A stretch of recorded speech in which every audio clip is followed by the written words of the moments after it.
اقرأ ورتل باقتدار آلاء ليلك والنهار. ازرع بقلبك آية لتفوز في جني الثمار. رتب حياتك إنها بالذكر زاهية المنى. قوم لسانك مبحرا معنا على تاج الوقار.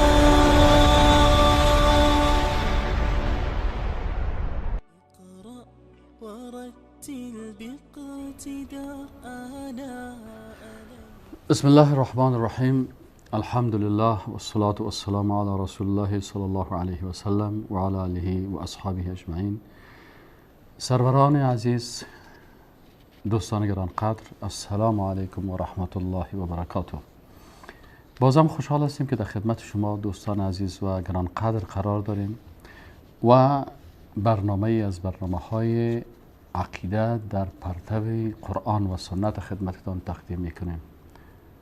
دوستان عزیز، وقتی که برنامه عقیده را گوش میگیرین و موضوعات عقیده را بحث میکنیم، این باید یاد داشته باشیم که الله متعال در قبر از ما پرسان نمیکنه که شما از کجا هستین، مال کجا هستین، با کدام مذهب و در کدام قریه و در کدام ولایت و مملکت تولد شدین و پدرتان کی هست. سعدی رحمت الله علیه میگه پسرم، وقتی تو را در قبر نهند نگویند که پدرت کیست، گویند عملت چیست.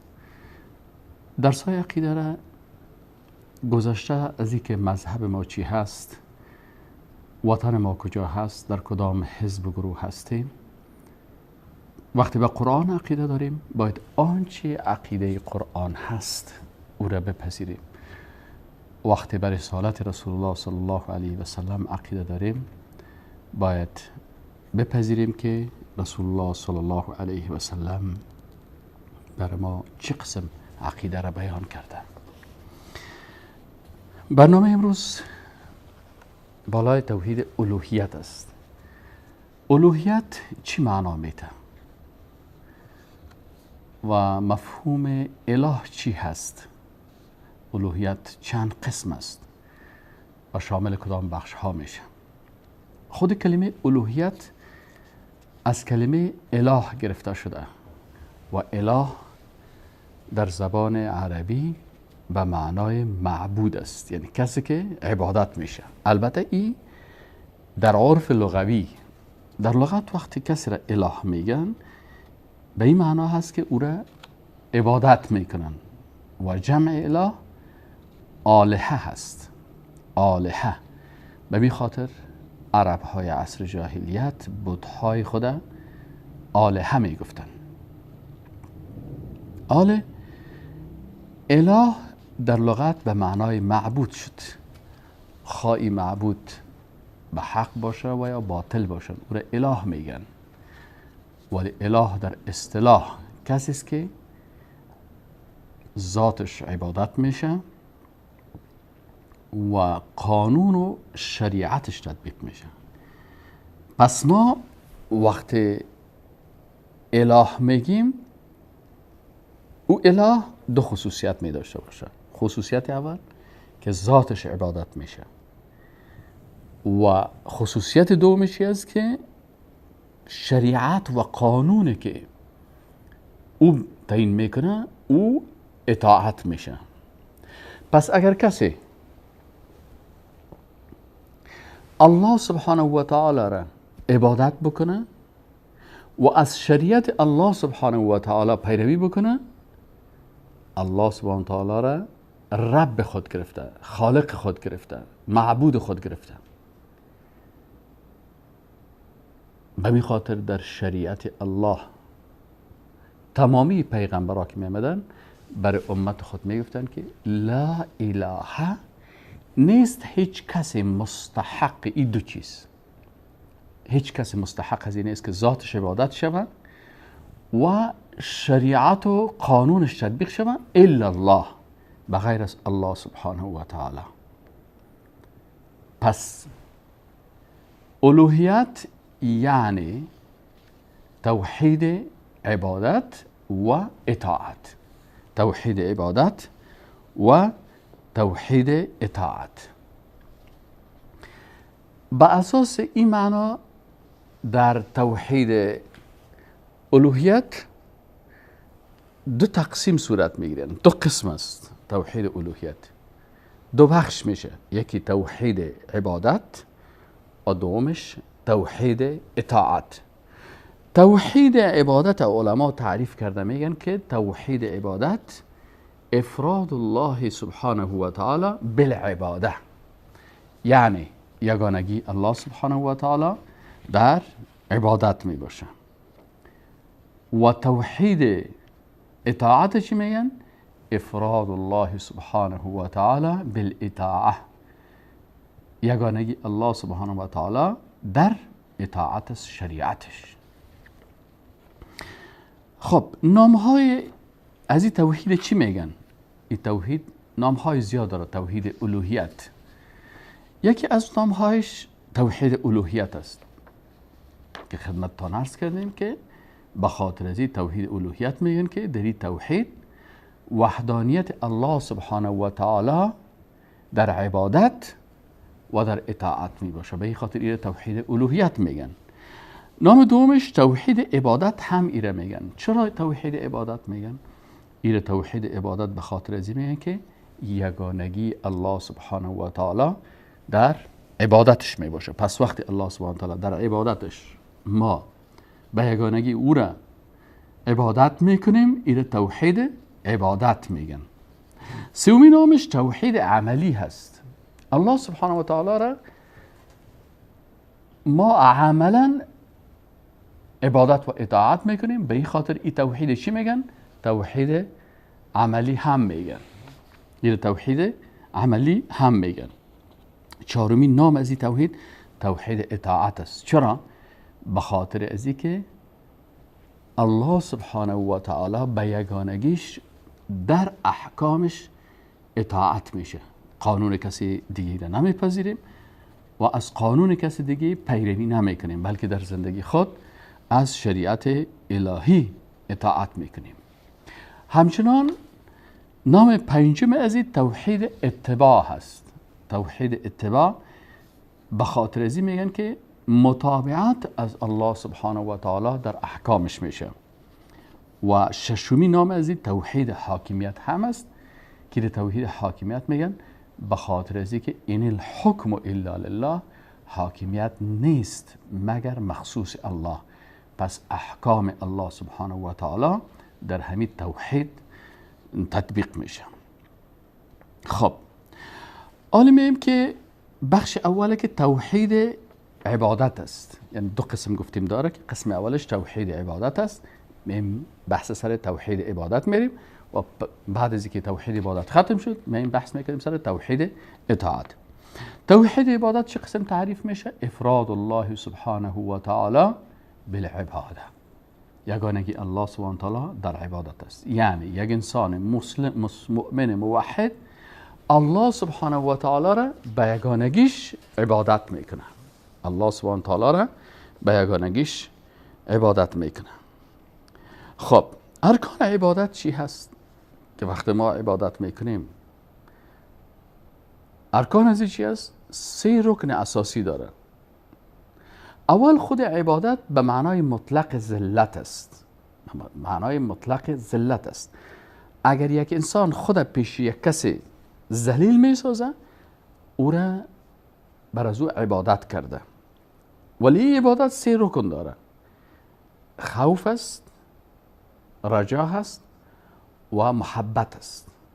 هرگاه یک کسی خود پیش یک مخلوق ذلیل میسازه، از اون مخلوق میترسه، خوف داره از او، امیدوار چیزی هست که بر از او پسر یا دختره بده و بر از اون مخلوق محبت داره، در این صورت اون مخلوق معبود خود قرار داده و او را عبادت کرده. اما ما مسلمان ها خود ذلیل میسازیم در مقابل ذات یگانه ذوالجلال. سر خدا رکوع میکنیم، انحنا میکنیم، به رکوع میریم سبحان ربی العظیم، به سجده میریم سبحان ربی الاعلا. پس ما خود ذلیل میسازیم در مقابل ذات واحد ذوالجلال. به هیچ مخلوق دیگه خود ذلیل نمیسازیم. ولی این ذلت ما در مقابل خالق متعال با کمال محبت است. 3 رکن دیگه است که الله را دوست داریم. والذین آمنوا اشد حبا لله. پس ما الله را عبادت میکنیم با محبت بسیار قوی. وقتی الله را با محبت عبادت کردیم، در پهلوی از این محبت کمال خوف و کمال رجا هست. کمال خوف که از الله و از عدالت الهی میترسیم و کمال رجا به رحمت الله امیدوار هستیم. پس ما مسلمان ها، علامه ابن قیم رحمه الله میگه که شما درباره از اون مسلمان چی میگین؟ که مسلمان مثل یک پرنده هست. میگه انسان مسلمان مثل پرنده ای است، تشبیه میکنه انسان مؤمن با یک پرنده که رأسه، که سر از او چی است؟ سر از او پرنده محبت است و جناحیه و 2 بالش خوف و رجا هست. پس این انسان مسلمان وقتی به خالق خود عبادت میکنه با کمال محبت، با کمال امید و با کمال خوف. نکته دیگه که سرزو باید بحث بکنیم که شروط قبولی عبادت در چی هست؟ عبادت چه وقت قبول میشه؟ عبادت به 2 شرط قبول میشه. عبادت انسان مسلمان به 2 شرط قبول میشه. شرط اولش چی است؟ که انسان مسلمان وقت عبادت میکنه اخلاص بسیار قوی به الله سبحانه و تعالی داشته باشه. اخلاص در قرآن عظیم الشان الله سبحانه و تعالی میگه در سوره نساء آیت 36 واعبدوا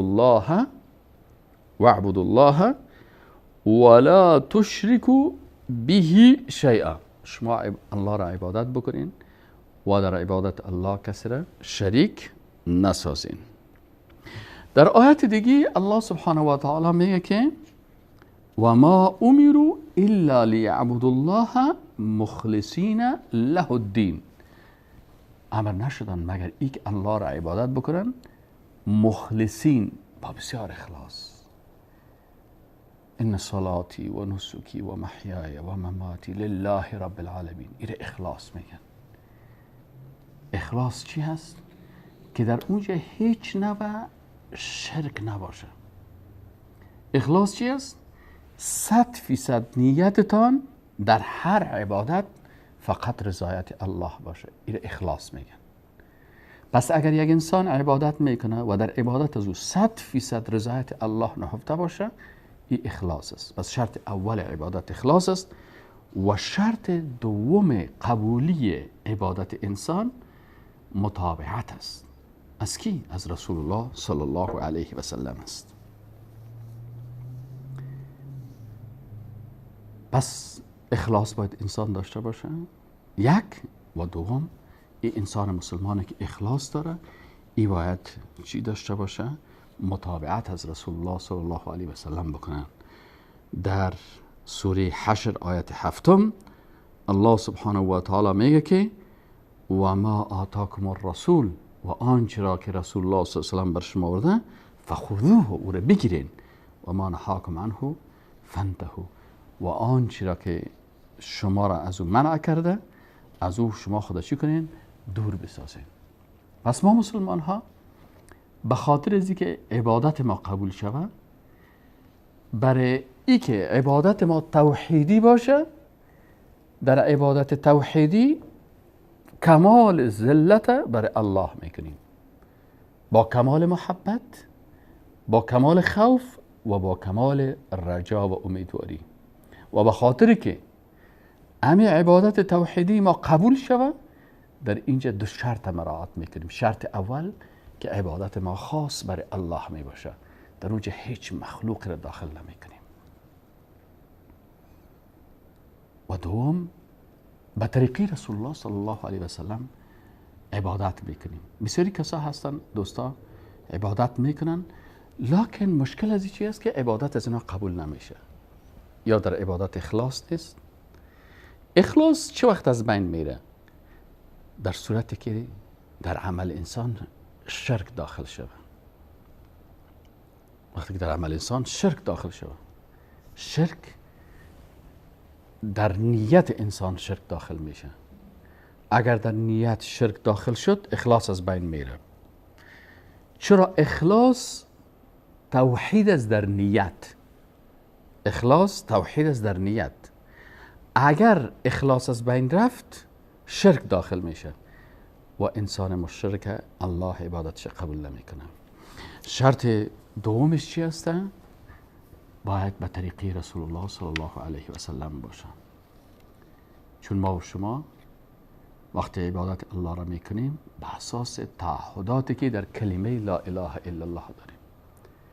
پس اینجا ضرور است که معنای لا اله الا الله محمد رسول الله را بفهمیم. و اگر پرسان کنیم از یک مسلمان که شما معنای لا اله الا الله محمد رسول الله را میفهمین؟ میگه بله میفهمیم. پس چرا وقتی که معنایش میفهمین در کلمه طیبه چند تعهد کردین؟ بسیاری کسان نمیفهمند. و چون معنای تعهدات خود در کلمه لا اله الا الله محمد رسول الله نمیفهمند، از این خاطر برش مشکل چی پیدا میشه؟ مشکل پیدا میشه که بعض اوقات تعهدات خود مشکنانه. ببینید وقتی بگیم لا اله، نیست هیچ کسی مستحق این که ذاتش عبادت شود و شریعتش تطبیق شود. لا اله، نیست هیچ کسی مستحق این که ذاتش عبادت شود و قانون و شریعتش تطبیق شود الا الله، بغیر از الله. الا الله، بغیر از الله. لا اله. ببین در لا بسیار لا اله، نیست هیچ کسی، نیست هیچ ملائکه، نیست هیچ پیغمبری، نیست هیچ مجسمه، نیست هیچ قبری، نیست هیچ مرقدی، نیست هیچ پیغمبری، نیست هیچ اولاد پیغمبری، نیست هیچ نبی، نیست هیچ ولی، نیست هیچ درختی، هیچ زنده جان و بی جان، هیچ کدام از اینا نیستن مستحق از این که ذاتشان عبادت شود و شریعت و قانونشان تطبیق شود الا الله، بغیر از الله سبحانه و تعالی. پس همه نفی میشه. فمن یکفر بالطاغوت و یؤمن بالله. پس انسان مسلمان باید به تمام طواغیتی که ابلیس و ابلیس صفتها و پیروان ابلیس از او پیروی میکنن، اونا را باید ترک بکنیم. و همچنان هر معبود باطلی که بعد از مرگش عبادت شده، هر کسی، هر مخلوقی که عبادت شده بعد از مرگش، او مستحق عبادت نیست. فرق بین معبود باطل و بین طاغوت در این نقطه هست. اگر یک کسی از عبادت خود در زندگی خود راضی باشه او طاغوت است. اگر کسی شریعت و قانون ضد شریعت الله میسازه او طاغوت است. اما اگر یک کسی در زندگی خود قانون ضد شریعت الله نساخته و از عبادت خود راضی نبوده لکن بعد از مرگش او به عبادت گرفته شده است، ای باز معبود حق نیست، معبود باطل است. چرا؟ به خاطر که معبود حق فقط الله سبحانه و تعالی هست و کلمه طیبه همی است که لا اله، نیست هیچ کسی مستحق ازی که ذاتش عبادت شود و شریعت و قانونش تطبیق شود الا الله، بغیر از الله. و تطبیق شریعت الله و عبادت الله به طریقی کی میشه؟ محمد رسول الله، به طریقی محمد رسول الله صلی الله علیه و سلم است. پس به این اساس در کلمه طیبه 3 تعهد است. تعهد اول وقتی ما مسلمان کلمه میخوان و یه وقتی یک کافر نو مسلمان میشه و میگه کلمه بخوانم، چرا بخوانم؟ این به خاطر از اینکه با خالق متعال باید 3 تعهد بکنیم. تعهد اول، یا الله بغیر از ذات تو هیچ عبادتی را به هیچ مخلوق نمیکنم. این تعهد اولتان است. بله، لا اله الا الله این تعهد اولمی است. باز میگم یا الله بغیر از ذات تو تعهد میکنم، بغیر از ذات تو هیچ عبادت به هیچ مخلوقی در مقابل هیچ مخلوق انجام نمیدم. تمام عبادت های خود خاص برای تو میکنم، رو به طرف قبله میکنم.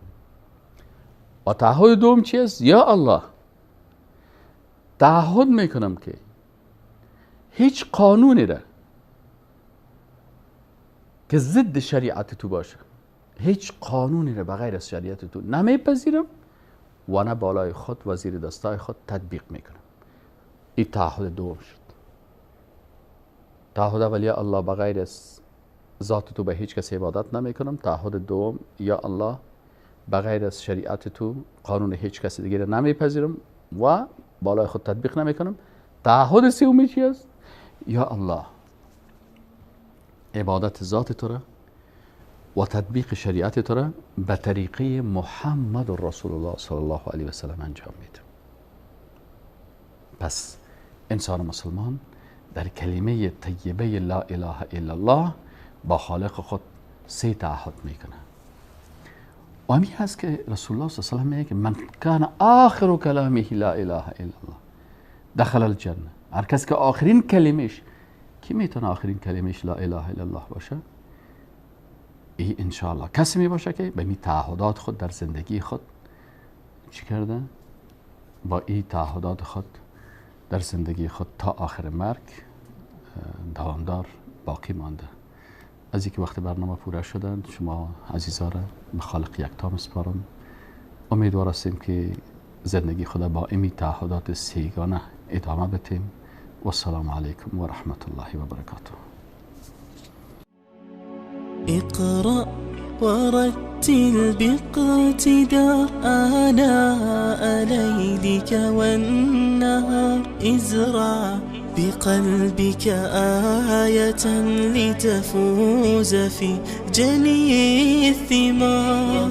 طب حياتك إنها بالذكر زاهية المنى. قوم لسانك مبحرا معنا على تاج الوقار.